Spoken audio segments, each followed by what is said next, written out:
Secret of the Caves, The Hardy Boys, Book 7, by Franklin W. Dixon. Chapter 1, Overboard. Well, the stealing of autos in this neighborhood has come to an end, Frank. Wonder if anybody will ever take to stealing motorboats. Perhaps, Joe, but there isn't the chance to steal a boat that there was to steal cars. Gee, now that the excitement is over, I wonder what will come up next. Don't know, but something is bound to happen sooner or later. It always does. Hope it comes soon. I don't want to get rusty. It was a Saturday afternoon in June, one of those warm, drowsy days when even the leaves of the trees seemed too indolent to stir. There was scarcely a ripple on the surface of the water, no movement but the flow of the incoming tide.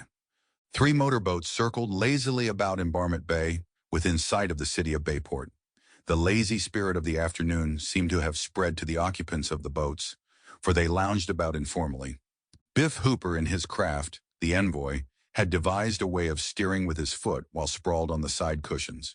In a motorboat close by, the Napoli, sat Tony Preto, a handsome boy with dark hair, olive skin, and sparkling eyes.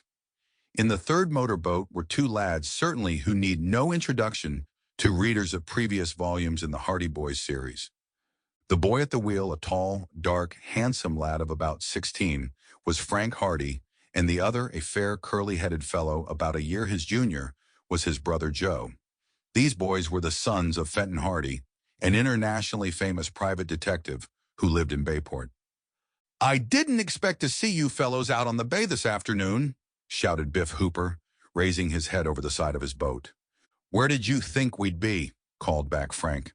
"Up in the attic, studying?" "Thought you'd be out in your car," and Biff grinned widely. There was a laugh from Tony Preto, and the Hardy Boys also laughed with great good humor. Their car was a standing joke among their chums, and, as Chet Morton put it, standing joke described it exactly, for it seldom moved. "Never mind," returned Joe. "That old car served its purpose anyway. We used it only as bait." "It was mighty good bait," said Tony. "You caught some big fish with that old crate." "It has earned its keep," Frank called back. "We're going to put it on a pension and let it stay in our garage for the rest of its life, without charge." The boys were referring to a roadster that the Hardy lads had purchased out of their savings sometime previous. It was a car that proved the old axiom that beauty is only skin deep, for although it glittered with nickel and paint, and although its lines were trim and smooth, its inner workings were utterly beyond the comprehension of Bayport mechanics. Sample complete. Ready to continue?